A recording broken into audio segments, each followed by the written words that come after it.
আসসালামু আলাইকুম, আমি সুলাইমান হোসেন সিজান আছি তোমাদের সাথে। আজকে আমরা আণবিক ভর নিয়ে আলোচনা করব। আমাদের ইউটিউব চ্যানেলে, আমাদের ফেসবুক পেজে দুই জায়গাতেই আণবিক ভর নির্ণয় করার ক্লাস দেওয়া আছে। তারপরেও আজকের ক্লাসটা শুধুমাত্র আমার যে স্টুডেন্টরা রিকোয়েস্ট করছিল যে ভাইয়া আপডেট একটা ক্লাস চাই, সেজন্য আজকের ক্লাসটা একটু আপডেট করে নিয়ে আসছি। ওকে, তাহলে সবাই মনোযোগ দিয়ে খাতা কলম নিয়ে রেডি হয়ে যাও, ঠিক আছে? পারমাণবিক ভর আমাদের জানতে হবে, ঠিক আছে? আমাদের আণবিক ভর, আণবিক সংকেত এইগুলা অবশ্যই আমরা জানি, কিন্তু আমরা যখন আণবিক ভর বের করব, ঠিক আছে, আণবিক ভর, তখন দেখো তো আণবিক ভর এই কথার মধ্যে কি কি আছে? অণু, অণু এবং কি আছে? ভর।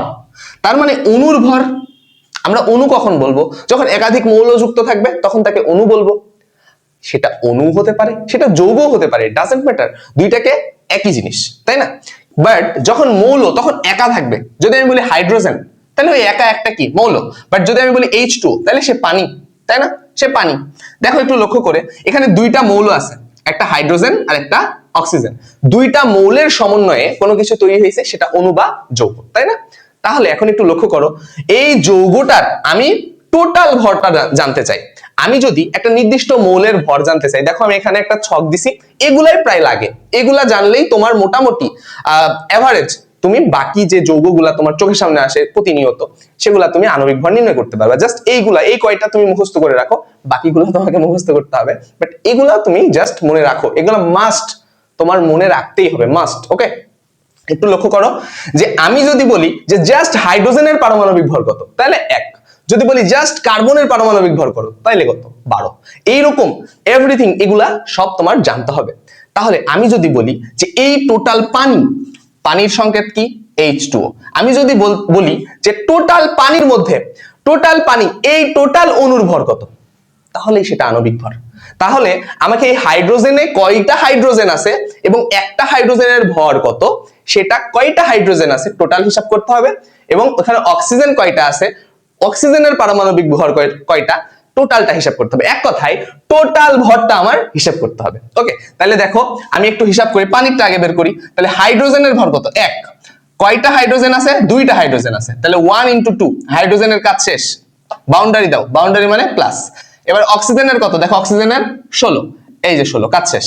তাহলে দেখো 2 × 2 + 16 কত হয়? 18, কাজ শেষ।